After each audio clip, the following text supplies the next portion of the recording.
Hello friends, कैसे हो? GK 2020 YouTube channel की एनसीईआरटी वीडियो सीरीज में आप सभी दोस्तों का हार्दिक स्वागत है। कल हमने ज्योग्राफी के एक महत्वपूर्ण टॉपिक की बात की थी। टॉपिक का नाम था भारतीय मिट्टियां, यानी कि भारत के विभिन्न हिस्सों में विभिन्न प्रकार की मिट्टी पाई जाती है और यह मिट्टी किस क्षेत्र में किस प्रकार की है उनके बारे में हमने मोस्ट आईएमपी 20 एमसीक्यू क्वेश्चन की बात की थी। आज के इस वीडियो में भी हम 20 एमसीक्यू क्वेश्चन की बात करेंगे, तो वीडियो में आप लास्ट तक बने रहिए। लास्ट में कमेंट सेक्शन में जरूर बताना कि यह वीडियो आपको कैसा लगा और यह वीडियो किसके लिए हेल्पफुल है।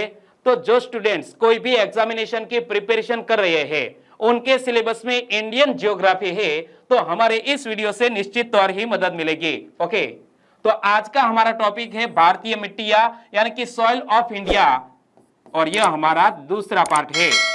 चलिए 21वां क्वेश्चन। और दोस्तों, आपने पहला पार्ट नहीं देखा है तो देख लीजिए। पहले पार्ट में हमने 1 से 20 एमसीक्यू क्वेश्चन की बात की है। ओके, 21वां क्वेश्चन, ऊंचे क्षेत्रों में लेटेराइट मृदा की रचना किस प्रकार की होती है? ऊंचे क्षेत्रों में लेटेराइट मृदा की रचना किस प्रकार की होती है? तो यह मृदा होती है अम्लीय। सही आंसर है ऑप्शन सी। 22वां क्वेश्चन, निम्नलिखित में से वह फसल कौन सी है जो जलोढ़ मिट्टी में उगती है और जिसके लिए प्रचुर मात्रा में पानी की आवश्यकता होती है? मैं एक किसान का बेटा हूं और मुझे अच्छी तरह मालूम है कि एक ऐसी फसल है और यह फसल जलोढ़ मिट्टी में उगती है जिसके लिए प्रचुर मात्रा में पानी की आवश्यकता होती है। सही आंसर है ऑप्शन सी, चावल। चावल के लिए यह जलोढ़ मिट्टी अनुकूल है और चावल के लिए प्रचुर मात्रा में पानी की आवश्यकता भी होती है, और खास तौर पर मानसून की सीजन में यह चावल की जो फसल है वो पानी में ही बोई जाती है। 23वां क्वेश्चन, निम्न को सुमेलित करें। दोस्तों, एक तरफ सूची 1 है, दूसरी तरफ है सूची 2, और हमें एक तरफ है यह मिट्टी के प्रकार और दूसरी तरफ है यह मिट्टी के प्रकार को किस नाम से जाना जाता है? तो दोस्तों, सही जोड़ सुमेलित करें।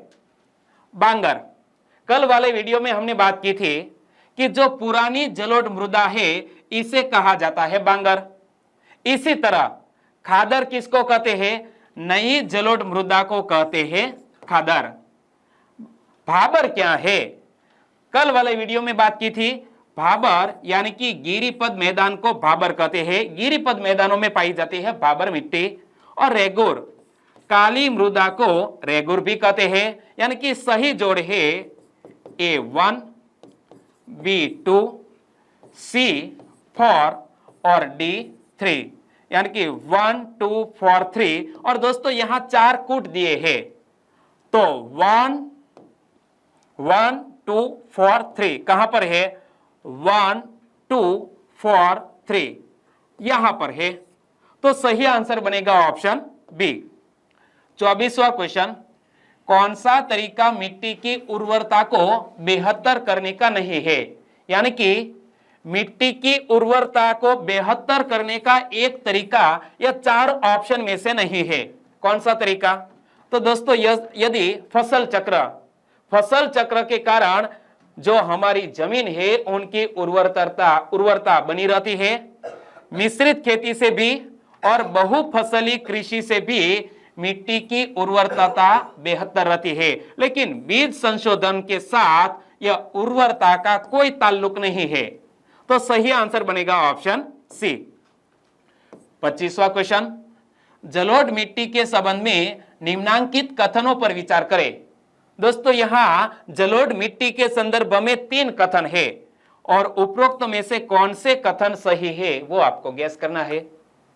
तो जलोढ़ मिट्टी के संदर्भ में पढ़ो, इनका निक्षेपण नदियों के द्वारा होता है। यह कथन बिल्कुल सही है, क्योंकि जब नदी में बाढ़ आती है तो मैदानी क्षेत्र में दोस्तों यह जलोढ़ मिट्टी का निर्माण होता है और यह सर्वाधिक उपजाऊ मिट्टी है। यह कथन भी बिल्कुल सही। और यह सामान्यतः पठारी भागों में पाई जाती है, यह कथन गलत है, क्योंकि नदी के मैदानी क्षेत्रों में यह जलोढ़ मिट्टी पाई जाती है। तो यहां 1 और 2 नंबर का कथन सही, तो हमारा आंसर बन जाता है ऑप्शन ए। 26वां क्वेश्चन, भारत में काली कपासी मृदा के निर्माण में सहायक शेल कौन सी है? एक ऐसी शेल जिसके टूटने से काली कपासी मृदा का निर्माण होता है, तो यह शेल का नाम है बेसाल्ट शेल। जी हां दोस्तों, बेसाल्ट शेल टूटने से काली कपासी मृदा का निर्माण होता है। सही आंसर ऑप्शन बी। 27वां क्वेश्चन, गंगा के मैदान में मृदा की उर्वरता के बने रहने का कारण क्या है? दोस्तों, जो गंगा का मैदानी क्षेत्र है वहां मृदा की उर्वरता बनी रहती है, इसके पीछे की वजह है वार्षिक बाढ़ एवं नवीन जलोढ़ मृदा का जमाव। दोस्तों, गंगा और उनकी सहायक नदियों में हर साल बाढ़ आती है और वार्षिक बाढ़ एवं नवीन जलोढ़ मृदा के जमाव के कारण यह मृदा की उर्वरता बनी रहती है। सही आंसर ऑप्शन डी। 28वां क्वेश्चन, भारत के दक्कन प्रायद्वीप पठार पर किस मिट्टी का अभाव पाया जाता है? यहाँ इमेज में आप देख सकते हैं, यह प्रायद्वीपीय पठार, यहाँ पर है हिमालयी क्षेत्र, यह है उत्तर का मैदान और नीचे है प्रायद्वीपीय पठार। तो यहाँ भारत के यह दक्कन प्रायद्वीप पठार पर किस प्रकार की मिट्टी का अभाव पाया जाता है? तो यहाँ पर पॉटजोल मिट्टी का अभाव पाया जाता है। दोस्तों, एक आपके लिए क्वेश्चन, यह पॉटजोल मिट्टी क्या है? आगे मैं आपको बात करने वाला हूं, लेकिन आपको याद है तो वीडियो को पॉज करें और नीचे कमेंट सेक्शन में जरूर बताएं कि यह पॉटजोल मिट्टी है क्या। दक्कन प्रायद्वीप पठार में लाल एवं पीली मिट्टी पाई जाती है, लेटेराइट मिट्टी भी और काली मिट्टी भी। तो यहां सही आंसर बनेगा ऑप्शन ए। 29वां क्वेश्चन, नीचे दिए गए भारत के मानचित्र में 1, 2, 3 और 4 द्वारा चिन्हित क्षेत्रों में पाई जाने वाली मिट्टियों के प्रकार क्रमशः बताइए। यहां दोस्तों इंडिया के मैप में देख सकते हैं, यहां पर है 1, यहां पर है 2, यहां पर है 3 और यहां पर है 4। तो यह चारों क्षेत्रों में किस प्रकार की मिट्टी पाई जाती है? तो इमेज में आप देखेंगे कि 1 नंबर पर कौन सा राज्य है? राजस्थान। राजस्थान का बहुत सारा हिस्सा रेगिस्तान है, तो यहां मरुस्थली जमी पाई जाती है। तो दूसरा नंबर है जम्मू कश्मीर। जम्मू कश्मीर एक पहाड़ी क्षेत्र है, हम सबको पता है कि यहां उत्तर पर यह सारे क्षेत्र में हिमालयी क्षेत्र फैला हुआ है, तो पहाड़ी मिट्टी। तीसरा दोस्तों यहां पर है मध्य प्रदेश और कुछ हिस्सा महाराष्ट्र का भी, तो यहां पर काली मिट्टी पाई जाती है। और कल मैंने बात की थी कि यह हमारे भारत के दक्षिणी हिस्सों में लाल मिट्टी पाई जाती है। तो सही आंसर बनेगा ऑप्शन ए। मरुस्थली, यहां पर पहाड़ी, यहां काली और यहां पर लाल मिट्टी। 30वां क्वेश्चन, नवीन जलोढ़ मृदा को किस अन्य नाम से भी जाना जाता है?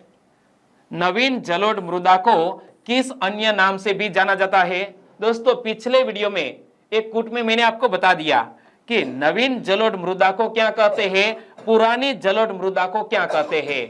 पुरानी जलोढ़ मृदा को कहते हैं बांगर और नवीन जलोढ़ मृदा को कहते हैं खादर। सही आंसर है ऑप्शन ए। 31वां क्वेश्चन, नीचे दिए गए मानचित्र में छायांकित क्षेत्र में मिट्टी का कौन सा प्रकार पाया जाता है? दोस्तों यहां हमारा भारत देश का मैप और यहां जो छायांकित क्षेत्र है, यहां किस प्रकार की मृदा पाई जाती है? गैस करो। बहुत सारी नदियां यहां बे ऑफ बंगाल में गिरती है, तो मतलब यह हुआ कि यहां किस प्रकार की मिट्टी पाई जाती है? जलोढ़। सही आंसर बनेगा ऑप्शन डी, जलोढ़ मिट्टी। 32वां क्वेश्चन, पॉटजोल क्या है? मैंने आपको पहले बताया था कि पॉटजोल के बारे में आप क्या सोचते हैं। तो पॉटजोल कौनधारी वन प्रदेशों में पाई जाने वाली मृदा, क्या कौनधारी वन प्रदेशों में पाई जाने वाली मृदा को पॉटजोल कहते हैं। सही आंसर है ऑप्शन ए। 33वां क्वेश्चन, निम्नलिखित में से कौन सी मृदा चाय बागानों के लिए उपयुक्त है? चाय के बागान किस राज्य में ज्यादा है? असम राज्य में। तो यहां चाय बागानों के लिए किस प्रकार की मिट्टी उपयुक्त है? लेटेराइट। सही आंसर है ऑप्शन सी।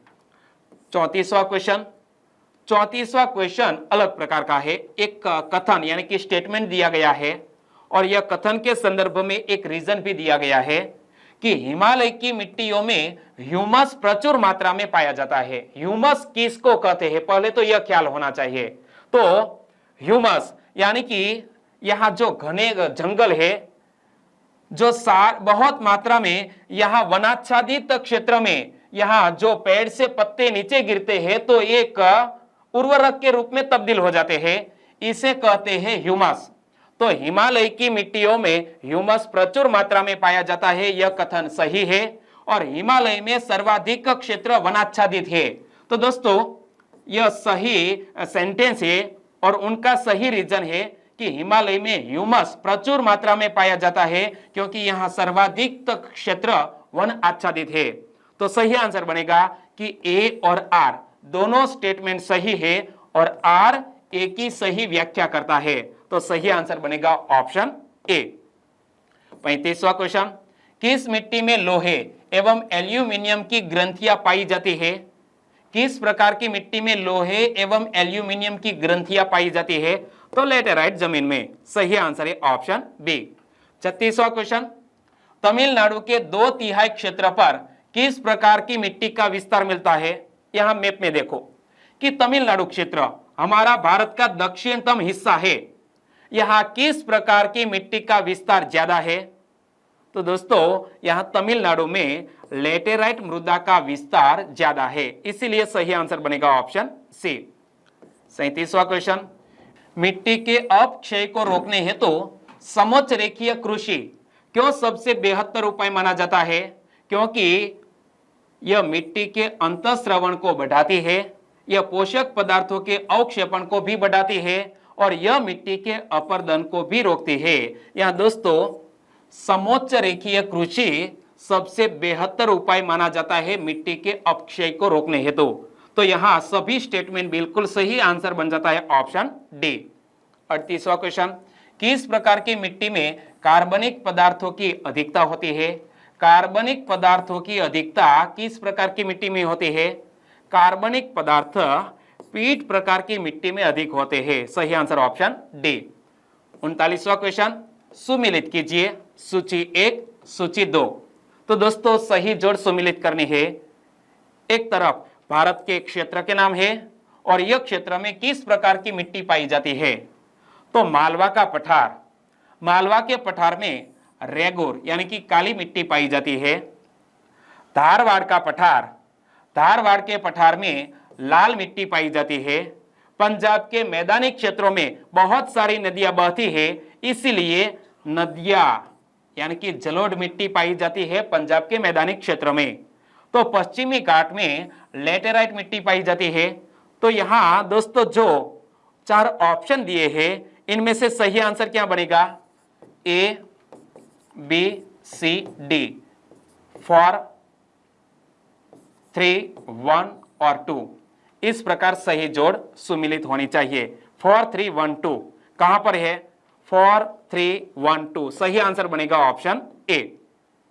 40वां क्वेश्चन, भारत में मुख्यतः 4 प्रकार की मिट्टियां पाई जाती है, जिनमें से 3 नाम दिए हैं, जलोढ़ मिट्टी, काली मिट्टी और लाल मिट्टी।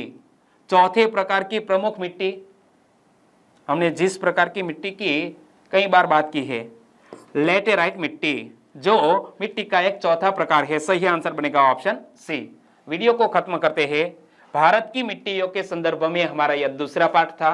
वाकई में वीडियो अच्छा लगा, हेल्पफुल लगा तो प्लीज वीडियो को लाइक करें और आपके दोस्तों को फेसबुक, व्हाट्सएप या टेलीग्राम के जरिए हमारी GK 2020 यूट्यूब चैनल के लिंक शेयर करना मत भूलिएगा।